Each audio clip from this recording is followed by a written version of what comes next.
Here Comes the Sun, one of the most beautiful of the many beautiful songs penned by the late and great George Harrison. Well, it is already springtime, although it kind of doesn't feel like it yet. But the Chinese New Year is over, the Lunar Festival, the Spring Festival is over, and, well, here comes the sun, one must hope. But is it the sun or is it the nuclear blast? Because I have never known a time when nuclear threshold, even in rhetoric, never mind in military preparation, has never been lower. Israelis, including officials, including ministers, openly talk about their illegally held nuclear weapons and how they may very well fire them at the Islamic Republic of Iran, turning into a desert, of course. All the Arab satrapies, American satrapies, all around it. Well, I know they're a desert anyway. They're certainly a political desert, but the desertification of the Arab countries of the Persian Gulf would be complete and permanent. And that would be a lot less diamonds and pearls for Donald Trump to collect on his next visit to the area.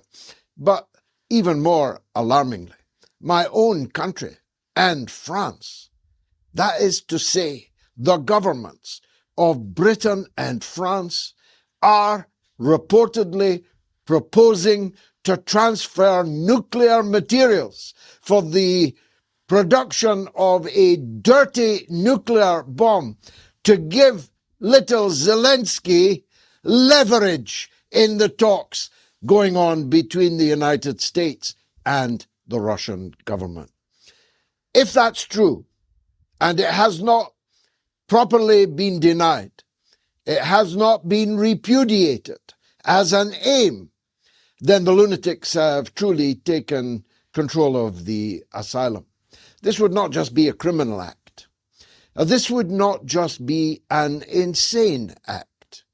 It would be the act that triggered all-out nuclear war in Europe. And for those of you on the other side of the Atlantic, it's highly likely, if the United States observed its Article 5 obligations under the NATO treaty, which I'll grant you is very much a moot point, then it would be an intercontinental war. It would be the mother of all wars. It would be the end of all wars. If anyone survived it, they'd fight the next war with sticks and stones. It doesn't get any more serious than that, does it?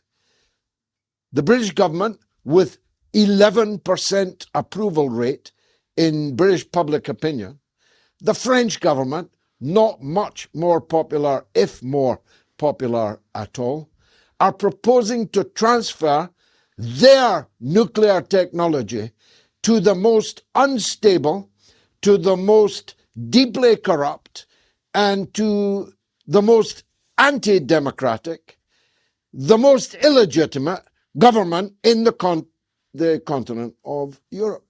What could possibly go wrong? Well, only the end of the world.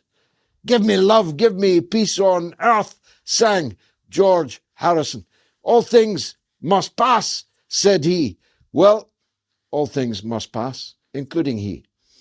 But Keir Starmer's prime ministership will pass tomorrow night around 12 or 1 o'clock in the morning. If Labour lose, as they deserve to, the epochal parliamentary by-election in Manchester, Gorton and Denton, his prime ministership is over. Now, his successors might conclude that it's better if he hangs on until May so that he can take the blame for the tsunami of Labour defeats. It will be the slaughter of Labour councillors in May, and then someone else can take over afterwards. But it's my belief that if, as I expect, the Green Party, fighting with our support on a platform of opposition to war, opposition to the war that's getting ready to be waged in Iran, about which more in a couple of minutes. Opposition to austerity, making the working class pay for crimes they never committed, for blunders they never made, and, of course, the need to punish the Starmer Labour Party for its absolutely transparent, from their own mouths, collaboration with Netanyahu's genocide in Gaza. If you're not going to punish a government for that, what are you ever going to punish a government for? And equally important, well, almost equally important, to reject the use of race baiting, religious and racial hatred being fomented by the right-wing British nationalist parties fighting in this by-election and across the country to keep them at bay, to stop their state-sponsored rise and rise. This is an important point. The deep state is encouraging these right-wing parties. In fact, let me take a flyer here, though my editor will curse me. I believe that the seizing of me and my wife at Gatwick Airport at gunpoint and our questioning about China and Russia, about Israel and Palestine for 9 hours in total at gunpoint was intimately connected to the Gorton and Denton by-election, which they must have known was in the offing. I had fought an election in Denton and Gorton before. We as a party have mass support in Denton and Gorton. We won a significant seminal victory in Gorton and Denton in the ward of Longsight not that long ago. They seized me and effectively made me leave the country precisely so that I could not stand in what turned out to be the imminent by-election in Gorton and Denton. But I'm done roaming. 7 elections as a Member of Parliament is enough for me. Having been a Member of Parliament across 5 decades is enough for me. I am happy to support the Green Party candidate, and we fully expect a reciprocal backing in the 3 constituencies where we came second at the last general election, and everywhere that we have elected councillors, we will contend that we should have a clear run at those in the next general election. But the state of Keir Starmer was thought to be as low as it could go. But if he transfers nuclear material, if Macron transfers nuclear material to Zelensky, it will probably be the last thing that they ever do. Because in Moscow they have been as clear as it is possible to be that any transfer of nuclear weapons to Zelensky will bring nuclear retaliation in advance, preemptive nuclear retaliation, not just against Zelensky and his regime, but against Britain and France for their reckless and existential irresponsibility. And who could blame them if they did? Now, as I said at the beginning, if that's the state of your union, Donald Trump, you are welcome to it. The seals, the clapping seals, were divided. The Republicans clapped on immigration, on the economy, on the shredding of taxes to the richest people in the United States. the Democrats sat on their hands. But there was a crucial moment at which all the seals clapped together. There was a crucial moment when all of the seals got up on their hind haunches and clapped a standing ovation for Donald J. Trump. What do you think that particular moment? What was the proximate reason for the only joint standing ovation at the State of the Union speech in Washington, D.C. last night? That's right. It was Trump's. He's got a good memory, I've got to tell you. He memorized Benjamin Netanyahu's talking points absolutely perfectly. And he delivered them, albeit in that ham, actorly, kabuki theater kind of way. He delivered them with certain aplomb. And what were the lines? Well, they were a pack of lies, of course. He actually said that the Iranians refused to say that they will not build nuclear weapons, even though they say it every single day, and had said it that very day from the mouth of the man they're supposed to be meeting. I wouldn't necessarily expect them to turn up, by the way, Mr. Araghchi. But the foreign minister of Iran said it that very day, while Trump said to the world watching the State of the Union speech that the Iranians refused to say that they will not build nuclear weapons. When you are dealing with mendacity on that scale, you first of all got to ask yourself, how stupid are the people listening that they can clap that they don't know that that's a complete fiction, it is a falsehood, it is a bright, shining lie. He also said the Iranians were building ballistic missiles that could reach all the way to the United States. That's another brazen, total black lie. The Iranians have deliberately limited the range of their ballistic missiles to 2,000 miles, which is way short of the United States. Maybe Donald Trump meant to say that their ballistic missiles could hit one of our 800 U.S. military bases around the world. Maybe he meant that, in which case he's right. Not only can they, Donald, they will.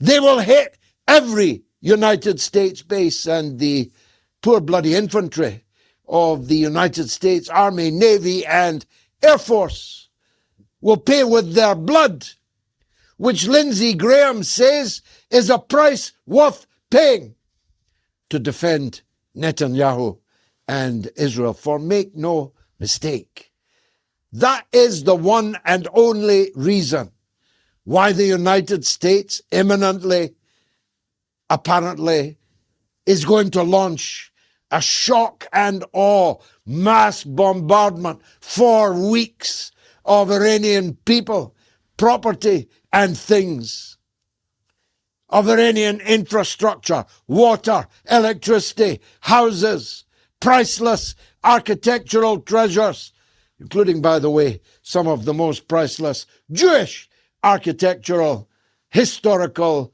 treasures to be found anywhere in the world, because, of course, Iran has the largest Jewish population outside of Israel in the region, and other than in New York City, in the world. Shock and awe, blood and gore, blood and treasure, being burned, being incinerated, all for Israel. Tell me what else it can be for. What threat is Iran to the United States of America? The United States of America is many thousands of miles away. It is America that has surrounded Iran with its nuclear and other firepower, not the other way around.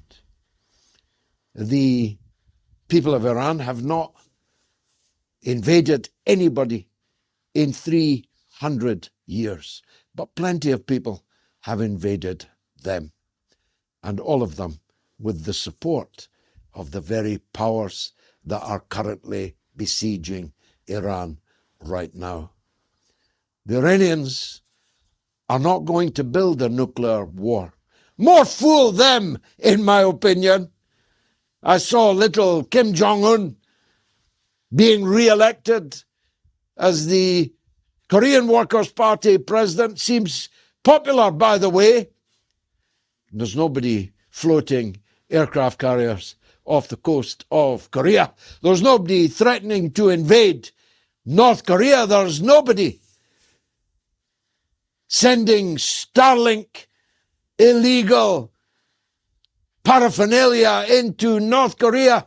They wouldn't last 5 minutes if they did. Nobody is going to attack North Korea because they have nuclear weapons. But Iran, for its own theological reasons, has turned its face against nuclear weapons and says so every single day.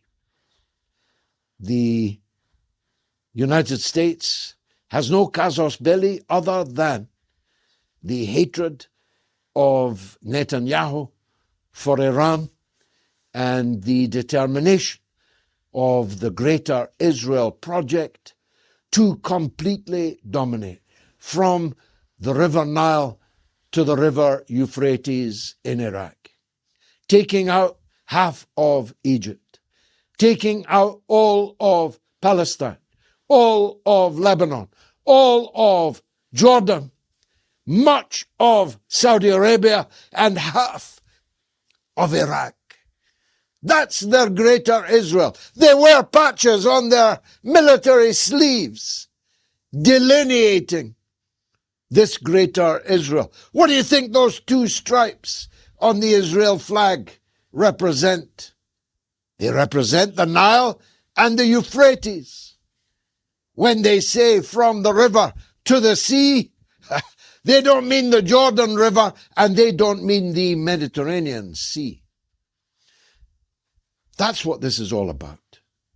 And so you would need to ask yourself, why would the United States expend its blood and treasure in defense of such a project?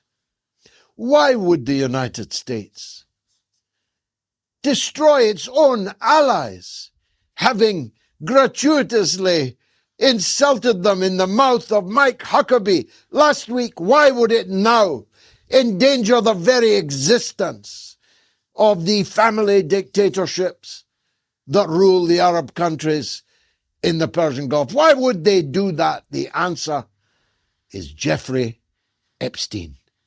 The answer is the cash and the compromat that they have used to state capture the United States of America, the United Kingdom, France, and other countries, including Canada.